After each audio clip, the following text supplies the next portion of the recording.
ಇವತ್ತು ವಿಡಿಯೋ ಒಂದು ಸ್ವಲ್ಪ 8 ಗಂಟೆಯಿಂದ ಸ್ಟಾರ್ಟ್ ಮಾಡ್ತಾಯಿದ್ದೀನಿ. ಸೂರ್ಯ ಆಲ್ರೆಡಿ ಇಲ್ಲೈತೆ ನೋಡಿ. ಸೂರ್ಯ ಹುಟ್ಟೋವಾಗ ವಿಡಿಯೋ ಮಾಡ್ತಾಯಿದ್ದೆ. ಇವತ್ತು ಹುಟ್ಬಿಟ್ಟೈತೆ ಸೂರ್ಯ 8 ಗಂಟೆ ನೋಡಿ. ಹಸುಗಳೆಲ್ಲ ಆಚೆ ಕಡೆ ಕಟ್ಟಿ ಹಸುಗಳೆಲ್ಲ ಮನಗೈತೆ. ನನ್ನ ಮಗ ನೈಟೆಲ್ಲ ಓದ್ಕೊಂಡಿಲ್ಲ ಬರ್ಕೊಂಡಿಲ್ಲ. ಇವಾಗ ಎದ್ದು ಬರಿತಾನೆ. ಯಾವ ಪೋಸಲ್ಲಿ ನಿಂತ್ಕೊಂಡು ಬರೀತಾನೆ ನೋಡಿ ನನ್ನ ಮಗ. ಕೆಳಗಡೆ ಕೂತ್ಕೊಂಡು ಬರೀತಾ ಇಲ್ಲ. ಹಾಗೆ ಇವತ್ತು ಮಕ್ಕಳೆಲ್ಲ ಸ್ಕೂಲಿಗೆ ಹೋದ್ಮೇಲೆ ಕಾಯಿ ಕೀಳಬೇಕಾಗಿತ್ತು. ಒಂದು ಸ್ವಲ್ಪ ಮನೆ ಮುಂದೆನೇ ಕಾಯಿ ಇತ್ತು. ಕಾಯಿ ಕೀಳ್ತಾವ್ರೆ ನಮ್ಮ ಮನೆಯವರು. ಯಾರೆಲ್ಲ ಹೊಸ್ದಾಗಿ ವಿಡಿಯೋ ನೋಡ್ತಾಯಿದ್ರೆ ಲೈಕ್ ಮಾಡಿ, ಶೇರ್ ಮಾಡಿ, ಕಮೆಂಟ್ ಮಾಡಿ, ಸಬ್ಸ್ಕ್ರೈಬ್ ಮಾಡ್ಕೊಂಡು ನಾನು ವಿಡಿಯೋ ಪೂರ್ತಿಯಾಗಿ ನೋಡಿ. ನಮ್ಮ ಕರಿಯ ಇವತ್ತು ಎಲ್ಲೂ ಹೋಗಿಲ್ಲ. ನಮ್ಮ ಬುಟ್ಟಿ ಇಲ್ಲೇ ಅವನೇ. ಅದು ಇಲ್ಲೇ ಸೇರ್ಕೊಂಬಿಟ್ರೆ ಸರಿ.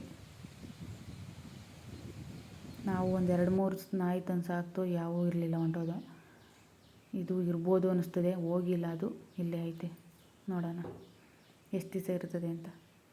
ನೋಡಿ ನಮ್ಮ ಮನೆಯವ್ರು ಕಾಯಿ ಕೆಡಕ್ತಾವ್ರೆ. ಮನೆ ಮುಂದೆನೇ ಒಂದು ಸ್ವಲ್ಪ ಕಾಯಿ ಬಂದ್ಬಿಟ್ಟಿದ್ದು, ಕಾಯಿ ಕೆಡಕ್ತಾವ್ರೆ. ಕಾಯಿ ಕೀಳೋಕ್ಕೆ ಒಂದು ಮರಕ್ಕೆ 30 ರೂಪಾಯಿ ಕೇಳ್ತಾರೆ. ಮರಕತ್ತಿ ಕೀಳೋಕ್ಕೆ ಒಂದು ಮರಕ್ಕೆ 30 ರೂಪಾಯಿ. ನಿಮ್ಮ ಕಡೆ ಎಷ್ಟು ತಗೋತಾರೆ ಕಾಯಿ ಕೀಳೋಕ್ಕೆ ಅಂತ ಕಮೆಂಟಲ್ಲಿ ತಿಳಿಸಿ. ನಮ್ಮ ಕಡೆ 30 ರೂಪಾಯಿ ಒಂದು ಮರಕ್ಕೆ. ನಮ್ಮವೇನು ಇಲ್ಲಿ ಮನೆ ಮುಂದೆ ಅಷ್ಟೇನು ಮರ ಇರಲಿಲ್ಲ ಅಂತ ಅಂದ್ಬಿಟ್ಟು ನಮ್ಮ ಮನೆಯವ್ರು ಜಾವಳಿಲೇ ಕೆಡಕ್ತಾವ್ರೆ.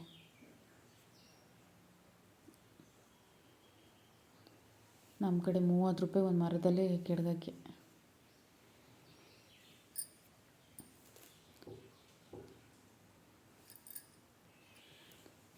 ನಾವು ಅದಕ್ಕೆ ಇಲ್ಲಿ ಮನೆ ಮುಂದೆ ಮಾತ್ರ ನಾವೇ ಕಿತ್ಕೋತೀವಿ. ಇನ್ನು ದೊಡ್ಡ ತೋಟದಲ್ಲಿ ದುಡ್ಡು ಕೊಟ್ಟೆ ಕೀಳಿಸ್ತೀವಿ. ಅಲ್ಲಿ ಇದಕ್ಕಿಂತ ದೊಡ್ಡ ಮರಗಳು ಅಲ್ಲಿ ದುಡ್ಡು ಕೊಟ್ಟೆ ಕೀಳಿಸ್ತೀವಿ. 30 ರೂಪಾಯಿ 40 ರೂಪಾಯಿ ಒಂದು ಮರಕ್ಕೆ ತಗೋತಾರೆ ಅಲ್ಲಿ. ನಾವು ಅಲ್ಲಿ ಜಾವಳಿ ಹಿಡ್ಕೋದೇ ಇಲ್ಲ.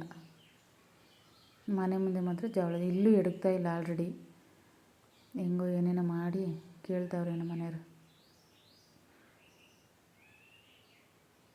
ಈಗಿನ ಕಾಯಿ ರೇಟ್ ಆಲ್ರೆಡಿ ಒಂದು ಕಾಯಿ 50 ರೂಪಾಯಿ ಅಂತೆ. 50ರಿಂದ 60 ರೂಪಾಯಿ ಅಂತೆ. ಬೆಂಗಳೂರು ಕಡೆನೂ ಅಷ್ಟೇ ಅಂತೆ. 50 ರೂಪಾಯಿ 60 ರೂಪಾಯಿ ಅಂತೆ ಒಂದೊಂದು ಕಾಯಿ. ಅದು ಸಣ್ಣ ದರೆಯಲ್ಲಿ, ದಪ್ಪ ದರೆಯಲ್ಲಿ. ನಮ್ಮ ಮನೇಲಿ ಕಿತ್ಬಿಟ್ಟು ಸಂತೆಗೆ ಹಾಕ್ತೀನಿ ಅಂತವ್ರೆ. ನೋಡು ಏನು ಮಾಡ್ತಾರೆ ಅಂತ. ಎಲ್ಲ ಕಿತ್ತಾಯಿತು. ಇನ್ನೊಂದು ಮರದಲ್ಲಿ ಹಿಡಕ್ಲಿಲ್ಲ. ಟ್ಯಾಕ್ಟ್ರ್ ನಿಲ್ಲಿಸ್ಬಿಟ್ಟು ಆ ಟ್ಯಾಕ್ಟ್ರ್ ಮೇಲೆ ಹತ್ತಿ ಕಿತ್ತವ್ರೆ. ಎಲ್ಲ ಎತ್ತಾಕ್ತಾವ್ರೆ ಒಂದು ಕಡೆಗೆ. ನೋಡಿ ಇಷ್ಟಾಗವೆ. ಎಲ್ಲ ಒಂದು ಕಡೆಗೆ ಒಬ್ಬರೇ ಎತ್ತಾಕ್ತಾವ್ರೆ. ಮಕ್ಕಳು ಇನ್ನೂ ಸ್ಕೂಲಿಂದ ಬಂದಿಲ್ಲ. ಇಲ್ಲೊಂದು ಸ್ವಲ್ಪ ಅವೆ, ಅಲ್ಲೊಂದು ಸ್ವಲ್ಪ ಗುಡ್ಡೆ ಹಾಕವ್ರೆ.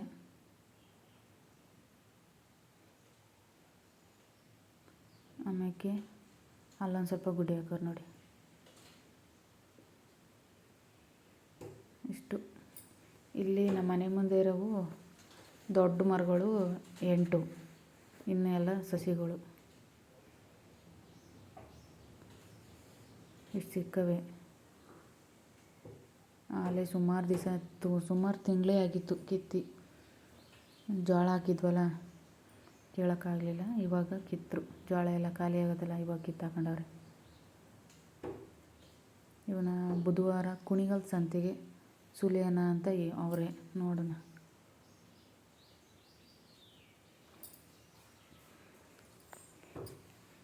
ಸುಲಿತಾರೆ ಹೆಂಗೆ.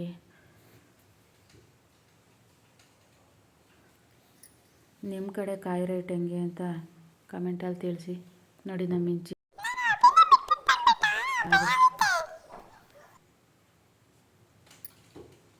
ನಾವಿರೋದು ಅದು ಇರಬೇಕು, ಇಲ್ಲ ಅಂದರೆ ಬಡ್ಕೊಂಬರ್ತದೆ. ನಾನು ಅದಕ್ಕೆ ಎಲ್ಲಿ ಹೋದ್ರೂ ಅದನ್ನು ಹಿಡ್ಕೊಂಬರ್ತೀನಿ. ನಮ್ಮ ಮನೆಯವ್ರು ಒಬ್ಬರೇ ಎಲ್ಲನೂ ಕಾಯೆಲ್ಲನೂ ಅಂತ ಗುಡ್ಡೆ ಹಾಕವ್ರೆ.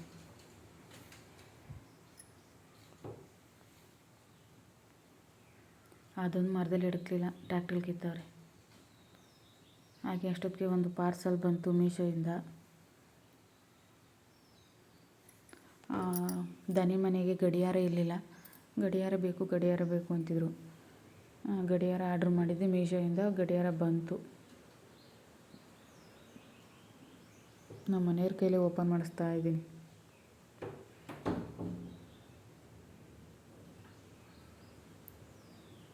ನೋಡಿ ಚೆನ್ನಾಗೈತೆ ಗಡಿಯಾರ.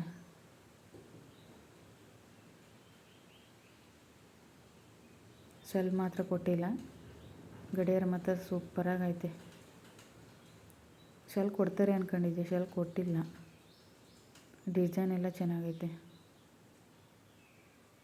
ಮನೆ ಗಡಿಯಾರ ಬೇಕಿತ್ತು. ಎಷ್ಟು ಚೆನ್ನಾಗೈತೆ ನೋಡಿ. ಡಿಸೈನ್ ಎಲ್ಲ ಚೆನ್ನಾಗೈತೆ. ಇದ್ರದ್ದು ದುಡ್ಡು ಬಂದು 160 ರೂಪಾಯಿ. ಇದು ಚೆನ್ನಾಗಿ ಬಂದೈತೆ ಮೀಶೋಯಿಂದ. ಶೆಲ್ ಹಾಕಿ ನೋಡ್ದವು ನಡೀತದಂತ ಓಡ್ತೈತೆ ಅಂದರೆ ನಮ್ಮ ಮನೆಯವರು ಎಲ್ಲಿಗೆ ಓಡ್ತದೆ ಗಡಿಯಾರ. ನಡೆಯೋದು ಇಲ್ಲ, ಓಡೋದು ಇಲ್ಲ. ಏನನ್ಬೇಕು ನನಗೂ ಗೊತ್ತಿಲ್ಲ. ಶೆಲ್ ಹಾಕು ನೋಡಾಯಿತು, ಚೆನ್ನಾಗೈತೆ. ನನಗಂತೂ ತುಂಬ ಇಷ್ಟ ಆಯಿತು. ಮನೆಗೆ ಹಾಕೋಣ ಅಂತ ಹೋಗ್ತಾ ಇದ್ದೀನಿ. ನೋಡಿ ನಮ್ಮ ಮನೆಯವ್ರು ಜೋಳ ಹೆಂಗೆ ಕಟ್ಟವ್ರೆ. ಎಲ್ಲ ಸುಲ್ದಿ ನೇತಾಕ್ಬಿಟ್ಟವ್ರೆ. ಹೊರಗಡೆ ಒಣಗಾಕೋಣ ಅಂದರೆ ಬಿಸಿಲಿಲ್ಲ, ಮಳೆ ಬರ್ತಾ ಇರ್ತದೆ. ಅದಕ್ಕೆ ಹೆಸರು ತಳ್ಳು ಮತ್ತು ಜೋಳನೂ ಒಳಗೆ ಹಾಕೊಂಡಿದ್ದೀವಿ. ನೋಡಿ ಆಲ್ರೆಡಿ ಹಾಕವ್ರೆ. ಎಷ್ಟು ಚೆನ್ನಾಗಿ ಕಾಣಿಸ್ತೈತೆ. 12 ಕಾಲು. ಎಷ್ಟು ಚೆನ್ನಾಗಿ ಕಾಣಿಸ್ತದೆ ನೋಡಿ ಗಡಿಯಾರ. ಡಿಸೈನ್ಗಳು ಚೆನ್ನಾಗೈತೆ.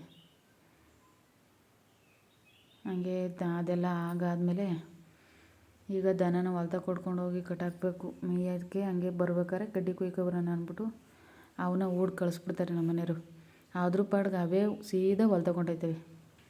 ಅದನ್ನೆಲ್ಲ ನೋಡಿ ನಮ್ಮೂರವ್ರು ಆಶ್ಚರ್ಯ ಪಡ್ತಾರೆ. ಮತ್ತು ರೋಡಲ್ಲಿ ಹೋಯ್ತಾ ಬರ್ತಾ ಎಲ್ಲ ನೋಡ್ತಾನೆ ಇರ್ತಾರೆ. ಗಾಡಿ ಒಂದೇ ಹೋಯ್ತಾ ಅದೆಲ್ಲ ಯಾರೂ ಇಲ್ಲ ಅಂತ. ಅದನ್ನು ಬಿಟ್ಬಿಟ್ಟು ನಾವು ಹಿಂದ್ಗಡೆ ಬೈಕಲ್ಲಿ ಹೋಗಿ ಕಟ್ಟಾಕ್ಬಿಟ್ಟು ಬರಬೇಕು. ಈಗ ಅವು ಬೆಲ್ಲ ಗಾಡಿ ಹೊಲ್ದಾಗ ಬಂದು ನಾವು ಹಿಂದೆನೇ ಬಂದು ಕಟ್ಟಾಕ್ಬಿಟ್ಟು ಜೋಳ ಬಂದವು ನೋಡ್ತಾಯಿದ್ದೀವಿ. ಒಂದೊಂದು ಕಾಣಿಸ್ತವೆ ಜೋಳ, ಮುರಿಯೋ ಜೋಳ. ನೋಡಿ ವಾಸಲ್ ಗಾಳಿ ಪಡ್ತಕ್ಕೆ ಎಲ್ಲ ಮನಿಕೊಂಬಿಟ್ಟವೆ. ಸಿಕ್ಕಾಪಟ್ಟೆ ಗಾಳಿ ಪಡ್ತ ಬೀಸ್ತದೆ ನೋಡಿ. ಎಲ್ಲ ಒಂದೇ ಸೈಡಲ್ಲೆಲ್ಲ ಮನಿಕೊಂಬಿಟ್ಟವೆ. ಇದರಲ್ಲಿ ತೆನೆ ಇನ್ನೊಂದು 3 ದಿವಸದಿಂದ ಮುರಿಬೇಕು. ಅಲ್ಲೊಂದು ಇಲ್ಲೊಂದು ಕಾಣಿಸ್ತೈತೆ. ಇನ್ನೊಂದು 3 ದಿವಸದಿಂದ ತೆನೆ ಮುರಿಬೇಕು ಇದರೊಳಗೆ. ಅವಾಗ ವಿಡಿಯೋ ಮಾಡಿ ತೋರಿಸ್ತೀನಿ ನಿಮಗೆ. ವಿಡಿಯೋ ಪೂರ್ತಿಯಾಗಿ ನೋಡಿ, ಎಲ್ಲೂ ಸ್ಕಿಪ್ ಮಾಡೋಕ್ಕೆ ಹೋಗಬೇಡಿ. ನಮ್ಮ ಹೊಲದ ಪಕ್ಕದವರು ತಂತಿ ಬೇಲಿ ಹಾಕ್ತವ್ರೆ. ಬನ್ನಿ ತೋರಿಸ್ತೀನಿ. ಹೊಸ್ದಾಗಿ ತಂತಿ ಬೇಲಿ ಹಾಕೋರು ಇವತ್ತು. ನೋಡಿ, ಈ ಕಡೆದು ನಮ್ಮದು, ಆ ಕಡೆದು ಅವ್ರದ್ದು. ನೆನ್ನೆ ಹಾಕಿರೋದು ಇದು ತಂತಿ ಬೇಲಿ. ಈ ಥರ ಇದ್ರೇ ಸರಿ. ಹಂದಿ ಎಲ್ಲ ಬರಲ್ಲ ಜೋಳಕ್ಕೆ, ನಮಗೂ ಸೇಫ್ಟಿ ಆಗುತ್ತೆ. ಅವ್ರು ಹಾಕಿರೋದೇ ಒಳ್ಳೇದಾಯಿತು ಬಿಡಿ. ಅಲ್ಲಿಂದ ಕಾಣಿಸ್ತೈತೆ ನೋಡಿ, ಅಲ್ಲಿಂದ ಪೂರ್ತಿ ಅಲ್ಲಿಂದ ಹಿಡ್ದು ಇಲ್ಲಿ ಕೆಳಗಂಟ ನಮ್ಮದು.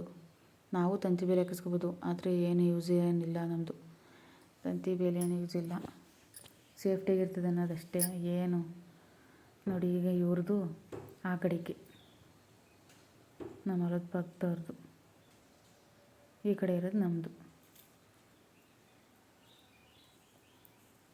ಒಂದು ವಾರದಿಂದ ರೆಡಿ ಮಾಡ್ತಿದ್ರು. ಇದನ್ನ ನೆನ್ನೆ ನೆಟ್ಬಿಟ್ಟಾರೆ. ಇದು ಅವತ್ತು ಜೋಳ ಹಾಕಿರೋ ವೀಡಿಯೋ ಮಾಡಿದ್ದೆ ನೋಡಿ. ಇನ್ನೂ ಇಷ್ಟಿಷ್ಟೇ ಅದೇ, ಯಾಕೋ ಸರಿಯಾಗಿ ಹುಟ್ಟೇ ಇಲ್ಲ. ಕರೆಂಟ್ ಸರಿಯಾಗಿ ಕೊಡಲಿಲ್ಲ ನೀರು ಬಿಡೋಕ್ಕೆ. ಕರೆಂಟು ಹಾಕಿದ ದಿವಸನೇ ನೀರು ಬಿಟ್ಬಿಟ್ರೆ ಚೆನ್ನಾಗಿ ಬರ್ತದೆ ನೋಡಿ. ಇನ್ನೂ ಇಷ್ಟಿಷ್ಟೇ. ಇಷ್ಟೊತ್ತಿಗೆ ಸ್ವಲ್ಪ ಆರೇ ಆಗಬೇಕಾಗಿತ್ತು. ಕರೆಂಟು ನೇರವಾಗಿ ಕೊಟ್ಟಿಲ್ಲ. ಅದಕ್ಕೋಸ್ಕರ ಇಷ್ಟಿಷ್ಟೇ ಅದೇ. ಮುಂದಿನ ವಿಡಿಯೋದಲ್ಲಿ ಸಿಗ್ತೀನಿ. ವಿಡಿಯೋ ಇಷ್ಟ ಆದರೆ ಲೈಕ್ ಮಾಡೋದು ಮಾತ್ರ ಮರಿಬೇಡಿ. ಕಮೆಂಟಲ್ಲೂ ತಿಳಿಸಿ. ಬಾಯ್.